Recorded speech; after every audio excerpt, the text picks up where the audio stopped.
Welcome back to Sports by GSMC Podcast Network. I'm your host, Jeremy Lapidus. Today is Monday, November 18th. If you were just tuning in, we just went over the winners and losers from this week's college football. Very eventful, lots of craziness going down. In this segment, we turn our attention to the top 25, a brand new rankings hot off the press for week 13. But before we do that, remember, if you would like to be an even bigger part of the show than you already are, all you need to do is go to gsmcpodcast.net. Or if you are on YouTube, you can use that super chat feature. If you do either of those two things, a message should pop up on the bottom of the screen for you, me, and everybody else around the world to see. If you do have a burning question about sports, anything at all that you would like to ask, go ahead and throw that in the comments. Throw it in the chat. I will get to it as soon as I possibly can. I appreciate everybody so much for sticking around, talking some sports with me here on a beautiful Monday, November 18th.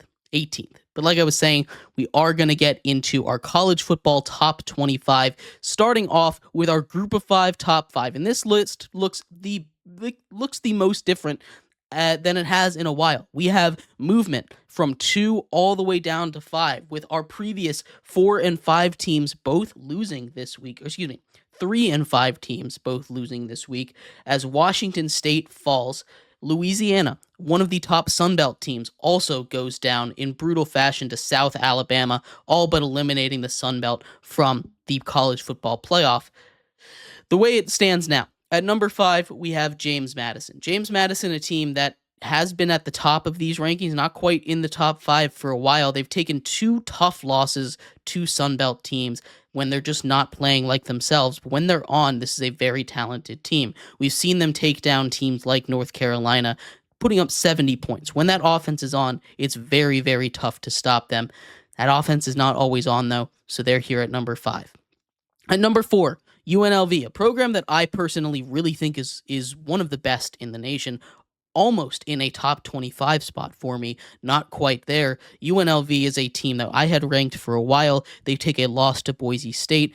They're not in the Mountain West playoff, in the Mountain West championship game right now. Right now that goes to Colorado State. They're in a tough spot. I think they're better than Colorado State. And I think a rematch between them and Boise State would be a lot of fun, but it doesn't look like that is about to happen. At number 3, we have Army, one of the last 3 remaining undefeated teams in the entire nation. Oregon, Indiana, and Army are all that stand.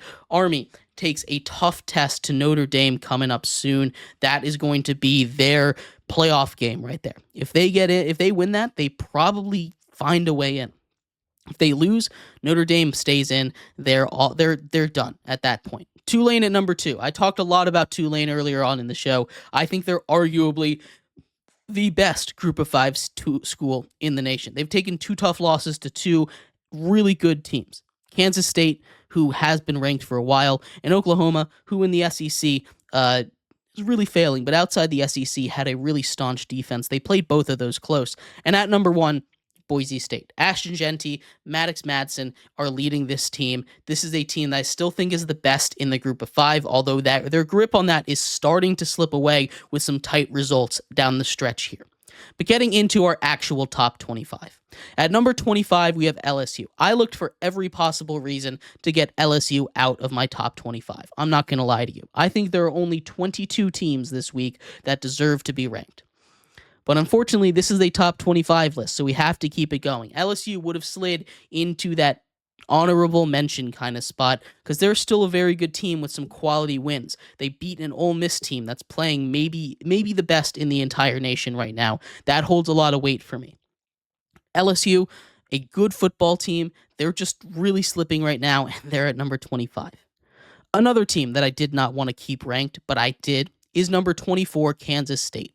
Kansas State takes another tough loss, and I've been low on Kansas State basically all season. Really, since that Tulane game, I've been very low on Kansas State, but they continue to win most of the time. They take a tough loss this week to a really good Arizona State team. They're still in the playoff race, but again, I don't think this team really deserves to be ranked. 23 goes to Syracuse, a team that I've been high on. They've been sliding in and out of my rankings. They get a big win this week against Cal. They come in as 10-point underdogs, travel cross-country, and show why they're good. This is a team that's kind of inconsistent, but they've gotten a couple tough wins. They They got a couple tough losses as well. They're not really a top 25 team, but I do think they're better than Kansas State and LSU right now, so they're ahead of them. Again, I only think 22 teams deserve to be ranked, so this is where we really start. At 22, and the first team that I think should be ranked, it's the Arizona State Sun Devils. The Sun Devils deserve a lot of respect. I personally think I should have ranked them last week, maybe even the week before. Instead, I decided to put Louisville in there, and we all saw how that went this week. Arizona State, dominant. They didn't even need their star running back, Cam Scadaboo, to really go off in this game. Their quarterback held them. Their defense really slowed down that Kansas State offense, and they just dominated when they traveled to Kansas State on the road. A massive victory for them to keep them on pace for a potential Big 12 title. At number 21, we have the Army Black Knights. Army, we've talked a lot about, especially when we just went through that group of five, top five. Army's still an undefeated team. These games, they should breeze through. They've dominated. They get a big test coming up against Notre Dame, and that's going to be for their season. If they're able to get past that, and they win the American Championship against Tulane, this is a team that I think will make the college football playoffs. Iowa State at 20. They get a big bounce-back victory this week after dropping 2 straight games against a Cincinnati squad that's kind of been faltering as of late. They're a good Cincinnati team. They just can't quite get that 6th win. Iowa State shows why they were one of the last undefeated teams. They go out there. They're still in that race for a conference championship, so we'll see what happens as the Big 12 kind of eats itself alive. 19 goes to Clemson, a tough win for them. This was probably their second, maybe even their best win of the season, going up against a Pitt team that, again, like the team just before them in Iowa State, had dropped 2 straight. Now they've dropped 3 straight. They were undefeated before that point. Couple of weird calls. Cade Klubnik comes up huge at the end with a 50-yard run to put him away. He was too close for comfort for this Clemson team that's still alive for an ACC championship. They still need some help to get in with SMU or Miami losing another game. It's not going to be easy for them to get in, but I do think they deserve to be ranked. At 18, we have Tulane. I've talked a lot about Tulane. I will continue to gas up this Tulane team. This is a Tulane team that I think is one of the top 20 in the nation. I think Tulane deserves to get a realistic shot at the playoffs. And like I've been saying all show, I think Tulane and Boise State both making the playoffs is a real possibility, and I think that's something people need to be prepared for. There will be riots in the street. ESPN building might burn down, but I think that's a real possibility with the way that the college football world is going right now. At 17, South Carolina. They are sneakily still alive to make an auto bid. They are, again, I talk about some of the hottest teams in college football right now. Tulane, South Carolina, Ole Miss.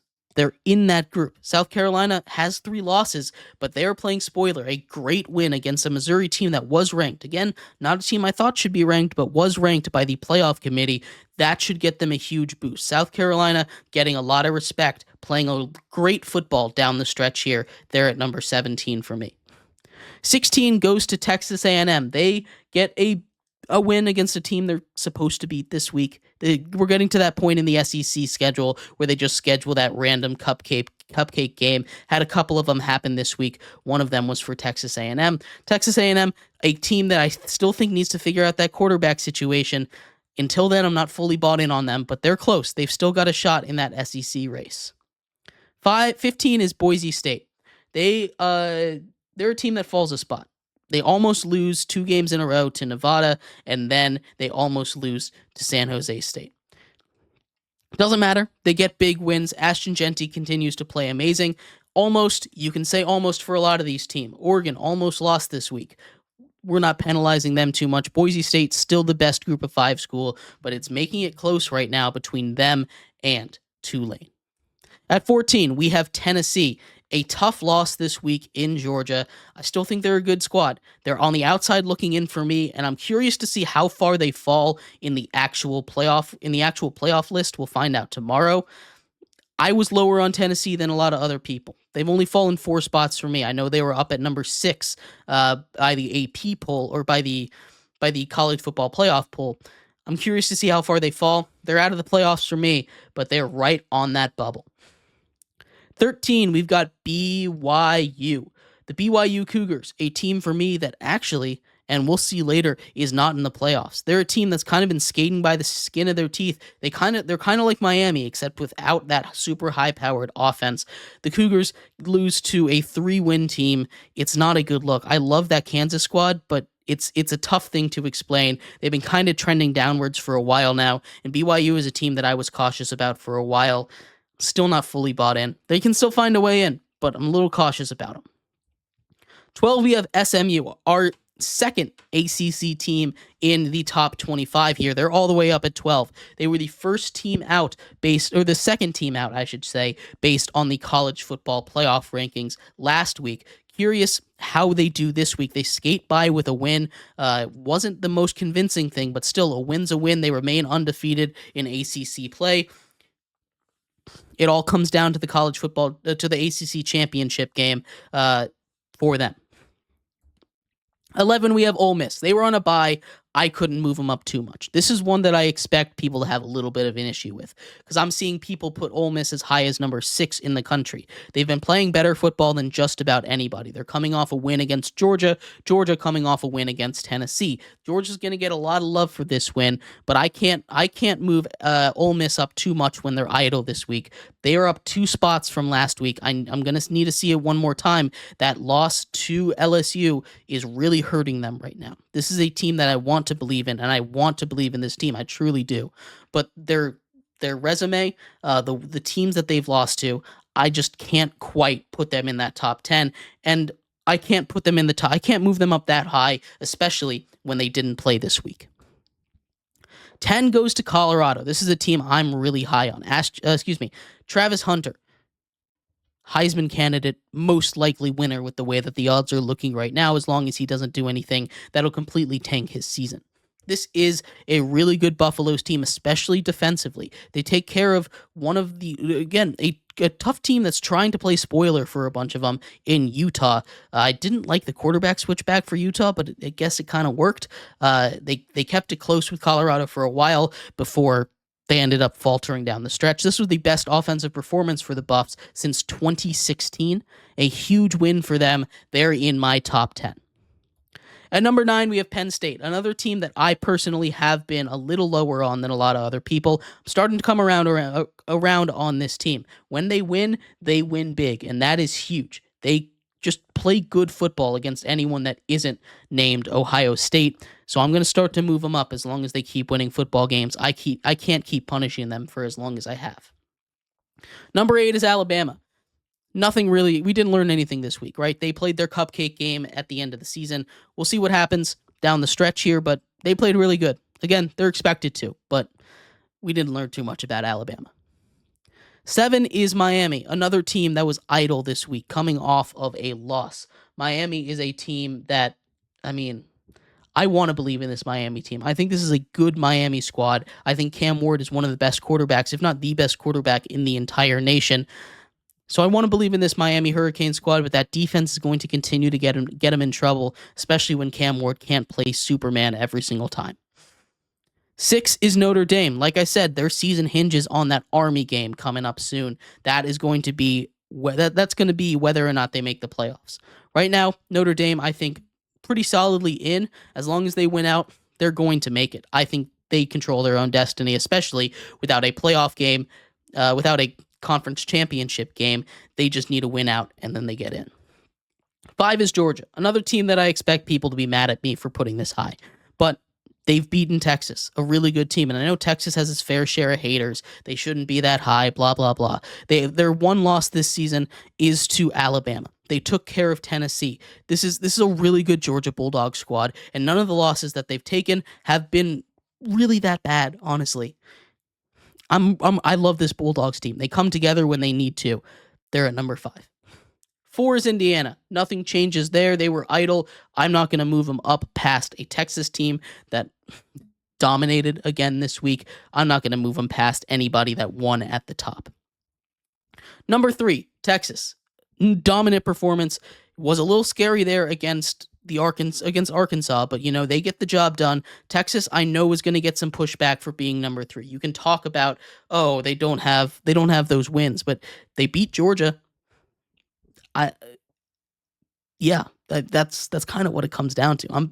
I'm big on this Texas Longhorns team. They passed the eye test. They're my number 3 team. I think they're pretty clearly a number 3 team. 2 goes to Ohio State. Again, their one win against Penn State is huge. They're pretty clearly a top 2 team in the nation. I don't think I get too much argument about this. And number 1, the Oregon Ducks. I can understand people thinking about moving them down. You can't do that after one bad game.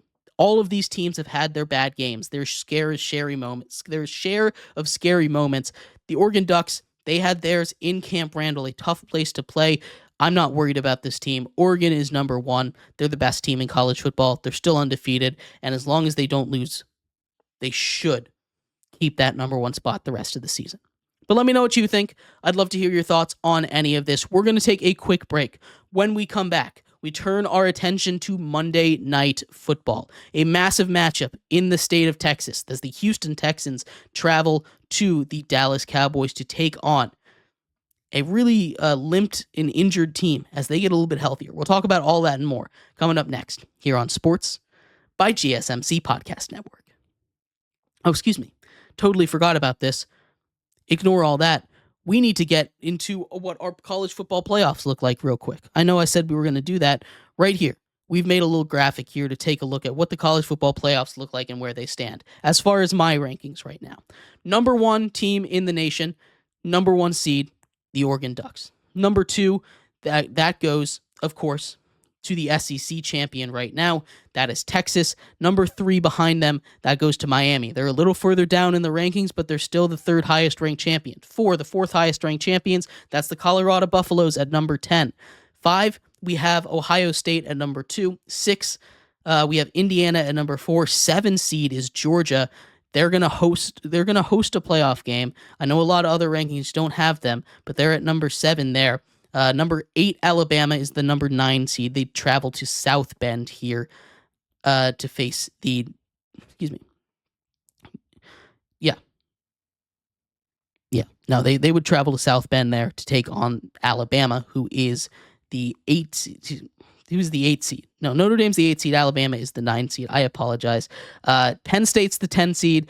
Ole Miss at 11. They're that 4th SEC team, and Boise State is that final champion at number 12. But let me know what you think of these playoffs. Like I said, we're going to take a quick break. When we come back, we turn our attention to Monday Night Football. Monday Night Football, a massive matchup in the state of Texas. We'll talk about all that and more coming up next here on Sports by GSMC Podcast Network.